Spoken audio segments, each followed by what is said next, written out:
Também vamos classificar quanto à volatilidade, quanto ao ponto de ebulição, tá? A facilidade que tem de evaporar. Então, os fixos, que ele se evapora com mais dificuldade, tá? Então, com o ponto de ebulição dele tem que ser mais que 100 graus Celsius, e os voláteis, que evapora com mais facilidade. Ele tem menor ponto de ebulição, que são menos que 100 graus Celsius, certo? A gente pode falar que os fixos, eles, em geral, assim, a gente pode classificar que são os oxácidos, tá? Que são aqueles que têm oxigênio na sua fórmula. Porém, tem algumas exceções, como os voláteis a gente pode classificar em geral, que são os hidrácidos, que também tem alguma exceção. Além dos hidrácidos, a gente fala que é muito volátil o ácido nítrico. Porém, o ácido nítrico, ele tem oxigênio na sua fórmula. Ele é um oxácido, certo? Então, aqui, a exceção do fixo, que são de via de regra, né? Os oxácidos, eles são voláteis. E os voláteis, que de via de regra são os hidrácidos, tá? Ele tem aqui uma exceção, que é o ácido nítrico, que ele tem muita volatilidade.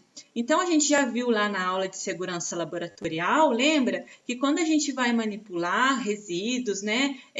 Substâncias que tem muita volatilidade, que é muito volátil, a gente tem que tomar muito cuidado, porque eles evaporam... eles evaporam substâncias muito tóxicas. Então, a gente só pode manipular esse tipo de ácido, né, esse tipo de substância, dentro de capelas que têm exaustores, tá? Que vai fazer a eliminação desses gases lá para fora, certo? E também quanto à estabilidade, tá? Então, a facilidade que a molécula ela tem de ficar na sua forma normal, natural, certo? Então, aqui, olha, por exemplo, o H2CO3, o ácido carbônico, ele é um ácido muito instável, ele é um ácido fraco, tá? Ele se decompõe sob temperaturas e pressões. Então, ele prefere ficar na sua forma de H2O e CO2, o gás carbônico, tá?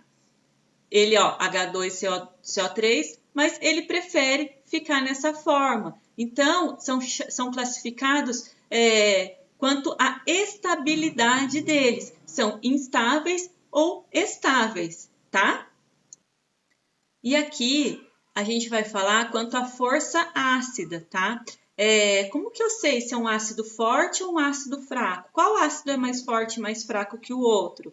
Então, a força ácida ela está relacionada à quantidade de hidrogênio que é liberada na água, certo?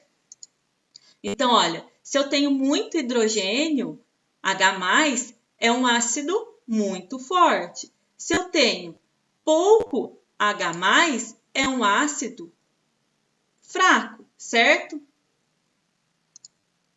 Então, como que se mede essa quantidade de H+, tá, na água, na solução? Como que eu vou medir isso daí? É feito um cálculo, tá?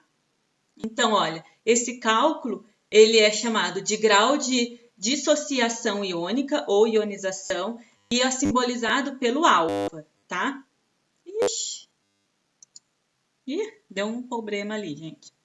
Então, olha, o cálculo, né, do grau de dissociação, ele é representado por Enão, que é a quantidade de moléculas ionizadas, e o Ninho, que é a quantidade de moléculas que inicialmente foram dissolvidas, tá? E é multiplicado por 100, porque esse cálculo, ele é dado em porcentagem, tá? Porque geralmente esse valor aí ele vai dar um número entre 0 e 1. Então, sempre expressa em porcentagem para facilitar o entendimento.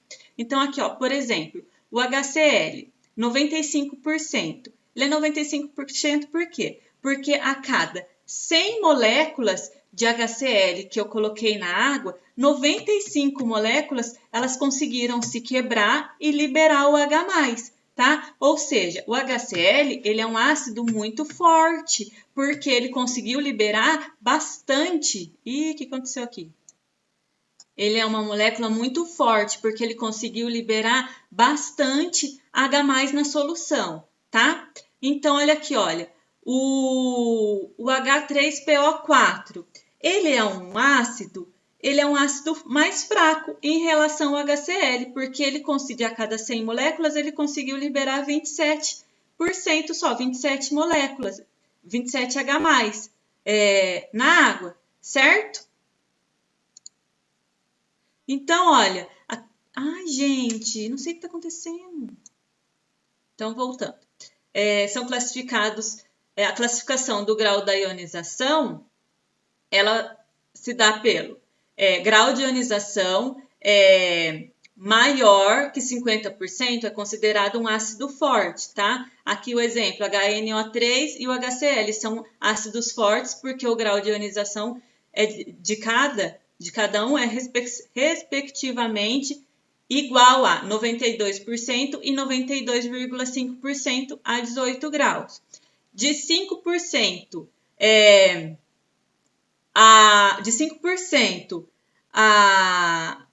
e 50%, ele é considerado um ácido semi-forte, tá?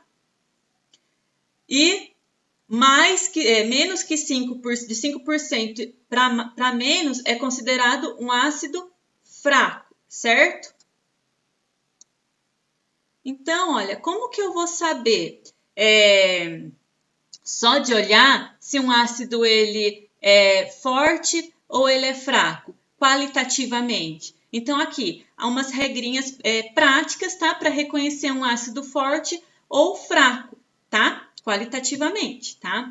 Então, em relação aos oxácidos, tá? Que tem oxigênio na sua forma, vai fazer o seguinte: número de oxigênio menos o número de hidrogênio. Então, vamos lá fazer um aqui, olha. Aqui, ó. Daí, se o resultado der, a continha desse daqui der 3, é um ácido muito forte. Se a continha der 2, é um ácido forte. Se a continha der 1, é um ácido moderado ou pode ser chamado de semiforte. E se der 0, é um ácido fraco, tá? Então, vamos dar um exemplo aqui, olha. H3PO4. Então, eu tenho 3 hidrogênios e 4 oxigênios. Então, eu vou fazer número de oxigênio menos número de hidrogênio. Então, aqui, olha, 4 menos 3, eu tenho um valor de 1. Então, ele é aqui, ó, um ácido moderado, tá? H2SO4. Então, eu tenho 2 hidrogênios e 4 oxigênios. Então, eu vou fazer oxigênio menos hidrogênio. 2, ácido forte. HCl, 1 de 1, né? Só tem 1. Então, 1 menos 1, 0. Então, é um ácido fraco, tá? Sem porcentagem. HClO4. Então, quantos oxigênios eu tenho aqui? 4. Quantos hidrogênios? 1. Então, 4 menos 1, 3. É um ácido muito forte, certo? Tem uma exceção, né? Nos oxácidos, que o ácido carbônico. Então, se a gente fizer a continha, vai dar, olha lá, eu tenho 3 oxigênios menos 2 hidrogênios, vai dar 1, daria um ácido moderado. Porém, ele não é um ácido moderado, lembra que a gente falou? Ele é um ácido fraco, ele é um ácido instável, tá? Ele prefere ficar na sua forma de gás carbônico e água. Então, antes dele se ionizar, ele já vira o CO2 e o H2O.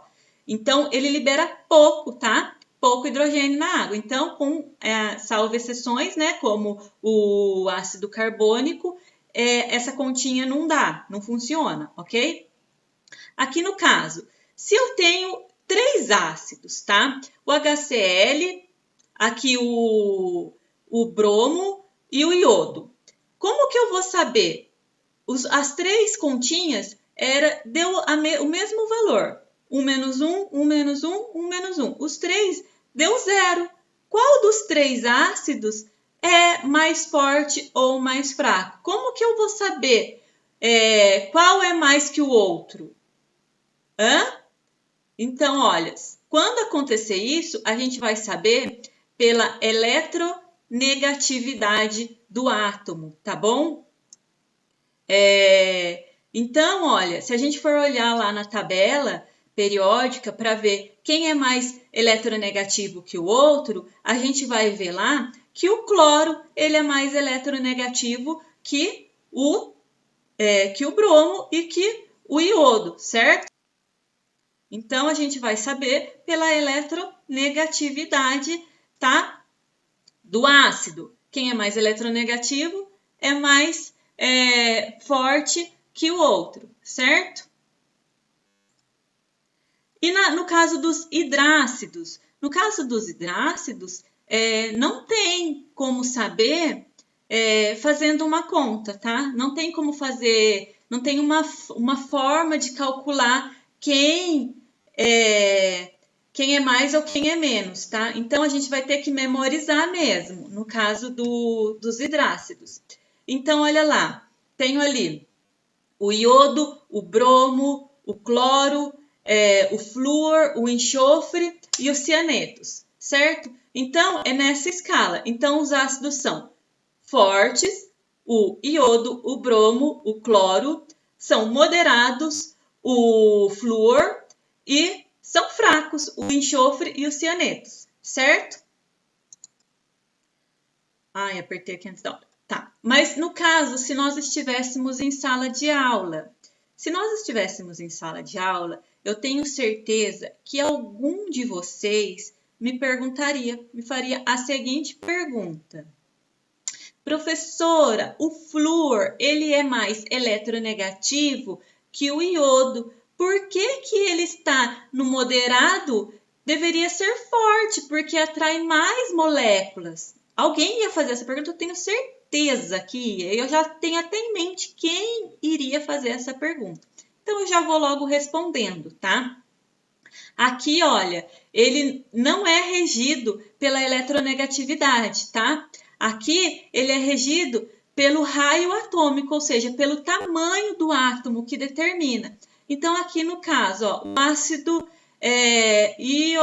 iodrírico, a força de atração entre eles é fraca, ele se quebra facilmente, porque olha aqui, olha, o iodo ele é uma molécula grande e o hidrogênio pequenininho. Então, a força de atração faz com que eles se quebrem facilmente, certo?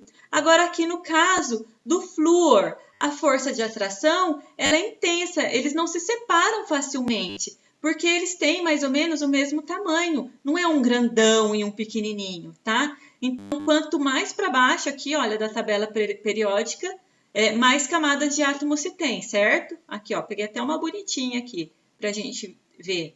Então, aqui no caso, olha, o iodo, ele tá aqui, ele tá para baixo, ele é grandão, tá? Então, o raio atômico dele é maior, né? Tem mais.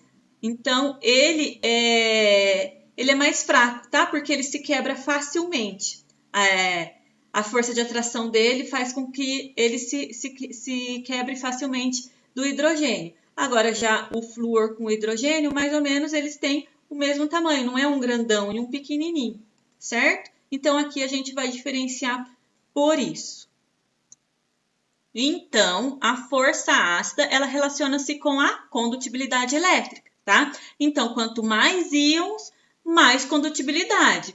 Olha aqui o exemplo dos cianetos. Ele é um ácido fraco, por quê? Ele libera pouco H+, tá? Então, ele é uma molécula que ele não faz muita quebra, então ele libera pouco H+. Então, ele vai ter menos íons, né, nessa solução. Então, com menos íons, aqui a lâmpadazinha, ela se acende mais fraco. Aqui no caso do HCl, ele é um ácido forte, ele tem bastante condutibilidade. Então, ó, quanto mais condutibilidade, quanto mais quantidade de íons na solução, tem mais transporte, né, de íons. Então, aqui, olha, os íons, eles vão se transportar, então eles vão fazer a condutibilidade, eles vão se mover e vão ter mais condutibilidade elétrica. Então, a lâmpada ela vai se acender mais fortemente, porque tem bastante íon, né? Aqui não, aqui tem pouco, né? Então, foi feito essa quebra, essa ionização, pouca, foi liberado pouco íons. Então, a luz se acende sim, porque tem íons, mas em pequena quantidade, porque é um ácido fraco, então ela se acende fraquinha, certo? Aqui está as atividades, tá? Que eu vou deixar aqui para vocês. Então, não tem muito, 31, 32, 33, 34, 35, como eu já falei, né? Tem mais aqui, T6, T7, 38, 39, 41 e 42. Então, até aqui, de boa, dá para fazer, tá bom? Eu vou mandar uma planilhazinha das nossas aulas que a gente vai ter, eu vou mandar agora no grupo.